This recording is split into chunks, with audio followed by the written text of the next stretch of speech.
அல்ஹம்துலில்லாஹி ரப்பில் ஆலமீன் வஸ்ஸலாத்து வஸ்ஸலாமு அலா அஸ்ரஃபில் முர்சலீன் வமன் தபியஹும் பிஹ்சானின் இலா யௌமித்தீன் அம்மா பாத். எல்லாம் வல்ல அல்லாஹ் ஜல்லஷானஹு தஆலாவை புகழ்ந்து அவனது திருத்தூதர் ஸல்லல்லாஹு அலைஹி வஸல்லம் அவர்கள் மீது ஸலவாத்தும் சலாமும் கூறிய பின்னால், அன்புக்குரிய சகோதர சகோதரிகளே, உங்கள் அனைவருக்கும் அஸ்ஸலாமு அலைக்கும் வரஹ்மத்துல்லாஹி வபரகாத்துஹு.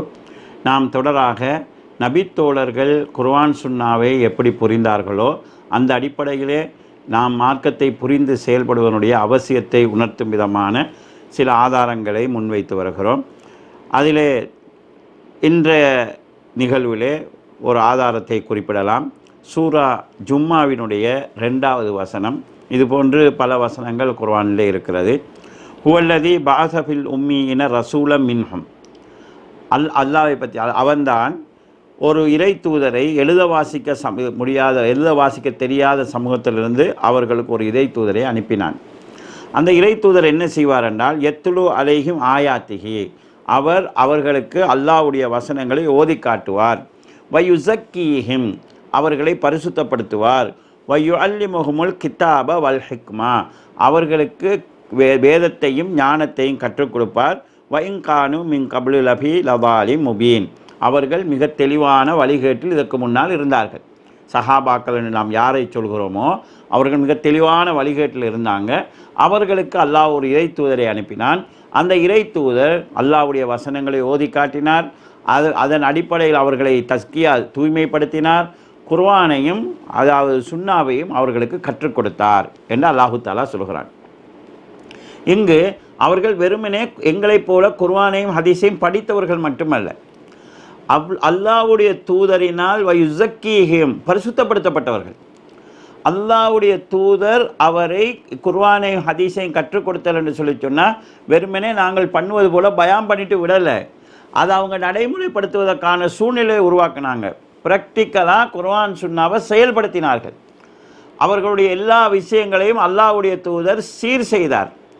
அல்லாஹ்வுடைய தூதரினால் தஸ்கியா பண்ணப்பட்ட தூய்மைப்படுத்தப்பட்ட சஹாபாக்களை குறை கூறுவதென்கிறது, அவர்களை வழிகடர்களாக பார்ப்பது, அவர்களை காபிர்களாக பார்ப்பது, அவர்களை உலக மோகம் கொண்டவங்க, ஆசை கொண்டவங்க, பதவி மோகம் கொண்டவங்க, அறிவு இல்லாதவங்க, குர்ஆன் சுன்னாவை விளங்காதவங்க என்று சொல்கிறது எவ்வளோ ஒரு அபத்தமான ஒரு நிலைப்பாடாக இருக்கும் என்பதை நாம் சிந்திக்க வேண்டும். வயுஅல்லிமுஹுமுல் கிதாப வல் ஹிக்மா, நபி ஸல்லல்லாஹு அலைஹி வஸல்லம் அவர்கள் அவர்களுக்கு அதாவது வேதத்தையும் ஞானத்தையும் கற்றுக் கொடுத்தார்கள் என்று அல்லாஹு தஆலா சொல்கிறான். நபி ஸல்லல்லாஹு அலைஹி வஸல்லம் வேதத்தையும் ஞானத்தையும் கற்றுக் கொடுத்தார்கள் என்று சொல்கிற போது அவர்கள் வேதத்தை அறியாமல் இருந்தாங்க, அவங்க அறிவீனமாக இருந்தார்கள் என்று தமிழ் உலகில் செய்யப்படக்கூடிய பிரச்சாரம் எவ்வளவு வழிகேடானது என்பதை நாம் சிந்திக்க வேண்டும். அல்லாஹ்வுடைய தூதரினால் வேதம் ஓதி காண்பிக்கப்பட்டு வேதமும் ஞானமும் கற்றுக் கொடுக்கப்பட்டு பரிசுத்தப்படுத்தப்பட்ட சஹாபாக்கள் குர்ஆன் சுன்னாவை எப்படி விளங்கினாங்க, என்ன கோணத்தில் பார்த்தாங்க, ஒரு விஷயத்தை எப்படி அணுகினாங்க, அதை எந்த அடிப்படையில் நடைமுறைப்படுத்தினாங்க என்கிறதை அறிந்து நாங்கள் ஃபாலோ பண்ணுவதுங்கிறது எங்களை வழிகேடுகளிலிருந்து பாதுகாக்கும். இன்று நாம் யாரை அறிஞர்கள் நம்பிட்டு இருக்கிறோமோ அவங்க அல்லாஹ்வினாலோ அல்லாஹ் தூதரினாலோ தஸ்கியா பண்ணப்பட்டவர்கள் கிடையாது, தூய்மைப்படுத்தப்பட்டவர்கள் கிடையாது. அவங்க வெறுமனே படிச்சிருக்கலாம், ஆனால் அந்த படிப்பு சரிங்கிறத எங்களுக்கு உறுதிப்படுத்துறதுக்கான வழியும் கிடையாது. அவங்களா குர்ஆனை பார்த்துட்டு ஹதீஸை பார்த்துட்டு அவங்களோட மூளைக்கு என்ன உதிக்குது, அவங்களோட மனசுக்கு என்ன உதிக்குது, அவங்க வாழ்கிற சூழலுக்கு என்ன உதிக்குது, அவங்க எந்த வாழக்கூடிய சூழலில் எப்படி சொன்னால் அவங்க தங்களை தற்காத்து கொள்ளலாம் என்கிற பல விஷயங்களை பார்த்து சில நேரங்களில் தங்களுடைய காலத்தில் சமகாலத்தில் தங்களோடு வாழக்கூடிய தங்களுடைய போட்டியாளர்கள் யார், அவங்க என்ன கொள்கையை முன்வைக்கிறாங்க, நாம் என்ன கொள்கையை சொன்னால் அவங்கள்ட்ட இருந்து நம்மளோட ஆக்களை பாதுகாக்கலாம், எந்த கொள்கையை சொல்லாமட்டா எங்களோட ஆக்களை எங்களை விட்டு கலண்டு போகாமல் நம்ம பாதுகாக்கலாம், இதெல்லாம் யோசித்து பேசக்கூடிய பேச்சாளர்களுடைய பேச்சை வச்சு கொண்டு இவங்க குர்ஆன் சுன்னாவை நல்லா விளங்கினவங்க, இவங்க தான் தெளிவாக விளங்கினவங்க, நபித்தோழர்களை விட அதாவது விபரமாக விளங்கினவங்கங்கிற ஒரு அதாவது அறிவீனமான ஒரு நிலைப்பாட்டுக்கு சமுதாயம் தள்ளப்படுவது எவ்வளவு ஆபத்தானது என்பதை நாம் புரிந்து கொள்ள வேண்டும். ஆக அல்லாஹ்வின் தூதரால் குர்ஆனும் சுன்னாவும் கற்பிக்கப்பட்ட அந்த குர்ஆன் சுன்னாவின் அடிப்படையில் பரிசுத்தப்படுத்தப்பட்ட சஹாபாக்கள் போன வழியில் போவதுதான் எங்களுடைய மார்க்கத்துக்கு பாதுகாப்பாக இருக்கும். வழிகேடுகளிலிருந்து நாங்கள் எங்களை பாதுகாத்து கொள்வதற்கான வழியாக இருக்கும். இதுக்கு மற்றும் ஒரு ஆதாரத்தையும் நாம் பார்க்கலாம். சூரா நிசாபினுடைய 115ஆம் வசனம். அதில் அல்லாஹு தாலா சொல்கிறான், வமை யுசாக்கிக்குர் ரசூல மிம்பஅதி மா தபையன லஹுல் ஹுதா. சத்தியம் தனக்கு தெளிவானதுக்கு பிறகு யார் அல்லாஹ்வுடைய தூதரோடு முரண்படுகிறாரோ, வயத்தபி கைர சபீலில் முஃமினீன், மூமின்கள் செல்லாத வழியில் செல்கிறாரோ, நுவல்லிஹி மாத்தவல்லா, அவரை போகிற போக்கில் நாங்கள் போகவிட்டு, வனுஸ்லிஹி ஜஹன்னம், அவரை நாங்கள் ஜஹன்னத்தில் சேர்ப்போம், நரகத்தில் சேர்ப்போம், வசாஅத் மசீரா, செல்லும் இடங்களில் அது மிக கெட்டது என்று அல்லாஹு தாலா சொல்கிறான். இந்த வசனத்தை நன்றாக கவனித்து பாருங்கள்.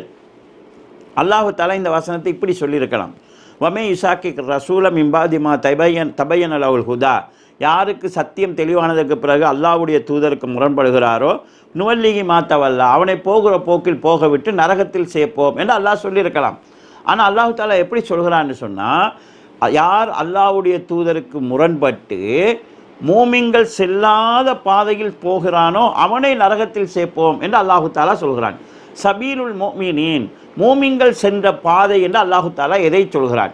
இங்கு மூமின் என்று அல்லாஹு தாலா சொன்னது யாரை? இந்த வசனம் இறங்கும் போது மூமின்கள் இருந்தவர்கள் யார் என்று கேட்டால் இந்த கேள்விக்கெல்லாம் ஒரே பதில் சஹாபாக்கள் தான். நபி ஸல்லல்லாஹு அலைஹி வஸல்லம் இந்த வசனத்தை சொல்கிற போது மூமின்கள் இருந்தவர்கள் சஹாபாக்கள். மூமின்களான அவர்கள் ரசூலுல்லாஹ்வுடைய வழியில் நின்று எப்படி பயணித்தார்களோ அப்படி பயணிப்பது தான் நரகத்திலிருந்து எங்களை பாதுகாத்துக் கொள்வதற்கான வழியாக இருக்கும். அந்த ரூட்டை கவனிக்கிறது தான் எங்களை வழிகேடுகளிலிருந்து எங்களை பாதுகாக்கும். இல்லை என்று சொல்லி சொன்னால் அது நரகத்துக்கு போகிறதுக்கான வழியாக இருக்கும். எனவே நாம் குர்ஆன் சுன்னாவை பின்பற்றுகிற போது அதை ரசூல் ஸல்லல்லாஹு அலைஹி வஸல்லம் அவர்களுடைய வழி என்ன என்கிறதை சரியாக புரிந்து கொள்ள வேண்டுமாக இருந்தால் சபீலுல் முஃமினீன், மூமின்கள் போன பாதை என்ன என்று நாங்கள் பார்க்க வேண்டும். மூமின்கள் என்கிற பாதை சஹாபாக்கள் இருந்து துவங்கி இன்றைக்கு வரைக்கும் வரலாம், மறுமை நாள் வரைக்கும் வரலாம். ஆனால் அந்த பாதை சஹாபாக்கள் போகாத ஒரு பாதையை நாங்கள் மூமினுடைய பாதை என்று சொல்ல முடியாது. அதனுடைய ஆரம்பம் அவர்கள்தான். அந்த சஹாபாக்கள் அதை எப்படி ஃபாலோ பண்ணினார்கள் என்கிற வழியை நாங்கள் பார்க்க வேண்டியிருக்கிறது. சஹாபாக்களுடைய அந்த வழியை விட்டு விட்டு இன்றைக்கு ஒருவர் வந்து ரசூலுல்லாஹ் காலத்தில் இல்லாத, சஹாபாக்களுடைய காலத்தில் இல்லாத ஒரு சித்தாந்தத்தை முன்வைத்து இதுதான் இஸ்லாம் என்று சொன்னால் அது இஸ்லாமாக அமையாது, அது வழிகேடாகத்தான் இருக்கும். எனவே சபீலுல் முஃமினீன் என்கிற மூமின்களுடைய பாதை என்கிறது சஹாபாக்களுடைய வழிமுறையை நாங்கள் பின்பற்றுவதனுடைய அந்த வழிமுறையில் எங்களுடைய மார்க்க விவகாரங்களை அமைத்துக் கொள்வதனுடைய அவசியத்தை சொல்கிறது. குர்ஆனுடைய பல வசனங்களும் ஹதீஸ்களும் சஹாபாக்களை சொர்க்கவாசிகள் என்று சொல்கிறது. சஹாபாக்கள் சொர்க்கம் போவார்கள் என்று நம்ம ஏற்கனவே நிறைய வசனங்களையும் நாங்கள் பார்த்தோம். என்று குர்ஆன் ஹதீஸ் சொல்லுகிற போது சஹாபாக்கள் போன ரூட்டில் போகிறது நரகத்துக்குரிய வழியாக இருக்கும்னு ஒரு கூட்டம் பிரச்சாரம் செய்கிறதுண்டா இது ஒரு வழிகேடாக இருக்குமா இல்லையா? இது நம்ம விவரமாக அதாவது இதுக்கு பேசித்தான் விளங்க வேண்டும்ங்கிற அவசியம் கிடையாது. இவர்கள் சொர்க்கவாசிகள் என்று குர்ஆன் சொல்கிறது, இவர்கள் சொர்க்கவாசிகள் என்று ஹதீஸ் சொல்லுது. அந்த சொர்க்கவாசிகளுடைய வழியை ஃபாலோ பண்ணாதீங்க, அப்படி ஃபாலோ பண்ணால் நீங்கள் நரகத்துக்கு போயிடுங்கன்னு ஒரு கூட்டம் சொன்னால் இவங்க இங்கே போகிற கூட்டமாக இருப்பாங்க. இதை நாங்கள் சிந்திக்க வேண்டியிருக்குது. இந்த அடிப்படையில் தான் நபி ஸல்லல்லாஹு அலைஹி வஸல்லம் அவர்கள் பல கூட்டங்கள் உருவாகுவார்கள், எல்லாருமே நரகம் போவாங்க, ஒரு கூட்டம் தான் சொர்க்கம் போகும் என்கிற அந்த சொர்க்கம் போகிற கூட்டத்தை அடையாளப்படுத்துகிற போது மா அன அலைஹி வஸ்ஹாபில் யோம், இன்றைய தினம் நானும் என் தோழர்களும் எதில் இருக்கிறோமோ அதில் இருக்கிறவர்கள் தான் அந்த கூட்டம் என்கிறத நபி ஸல்லல்லாஹு அலைஹி வஸல்லம் தெளிவுபடுத்தியிருக்கிறாங்க. நபி ஸல்லல்லாஹு அலைஹி வஸல்லம் அவர்களுடைய சுன்னாவை நாம் பார்க்க வேண்டும்.